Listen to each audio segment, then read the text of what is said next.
தமிழ் மக்களின் கோரிக்கைகள் நியாயமானவை என்பதை சர்வதேசம் உணர்ந்து கொண்டமைக்கு சான்றாக அண்மையில் தாம் ஐரோப்பா சென்றிருந்தபோது அதனை பார்க்கவும் கேட்கவும் முடிந்ததென வடமாகாண முதலமைச்சர் சி.வி. விக்னேஸ்வரன் தெரிவித்துள்ளார்.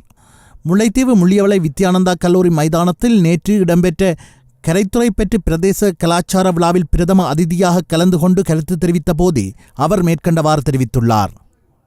ஒரு காலத்தில் மத வேட்கையால் ஏனைய மதங்களை அழித்தொழிக்க முற்பட்ட மேலாதிக்க அரசுகள் தமது தவறை நன்கு புரிந்து கொண்டு இன்று அனைத்து மதங்களுக்கும் வழிபடும் சம உரிமையை வழங்குவதற்கு முன்வந்துள்ளார்கள்.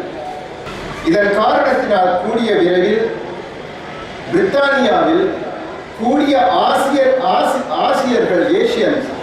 ஆசியர்கள் குடியிருக்கக்கூடிய ஒரு நிலை ஏற்பட்டுள்ளது என்று கூறப்படுகின்றது.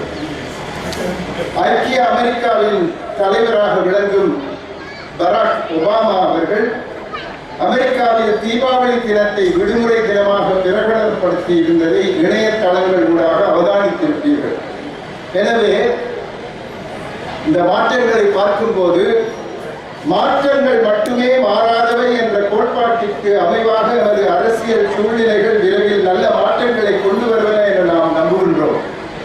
தற்போதைய அரசாங்கம் இரண்டு பிரதான கட்சிகளின் ஒரு சங்கமமாக உருவாகியுள்ளதால் இன பிரச்சனைகள் தொடர்பாக கூடுதலாக கவனம் எடுத்து வர வாய்ப்பிருப்பது எமக்கு சற்று மன ஆறுதலை தருகின்றது. எனவே இவ்வறிய சந்தர்ப்பம் நழுவ விடப்படக்கூடாது என்ற காரணத்தினால்தான் எமது கோரிக்கைகளை எடுத்து கூறுகின்ற அல்லது உலகுக்கு தெரிவிக்கின்ற ஒரு நிகழ்வாக எழுக தமிழ் என்ற நிகழ்வை யாழ்ப்பாணத்தில் நடாத்தி இருந்தோம். தமிழ் மக்களின் கோரிக்கைகள் நியாயமானது என்ற கருத்து வெளிநாடுகளில் பரவி வருவதை நான் அண்மையில் ஐரோப்பா சென்ற போது கண்ணார கண்டேன், செவியார கேட்டுக்கொண்டேன். எமது இளைய தலைமுறையினரின் போக்கு பற்றி ஒரு வார்த்தை. பலரின் நடவடிக்கைகள் நமக்கு மிகுந்த மனவேதனையை தருவதாக அமைகின்றது.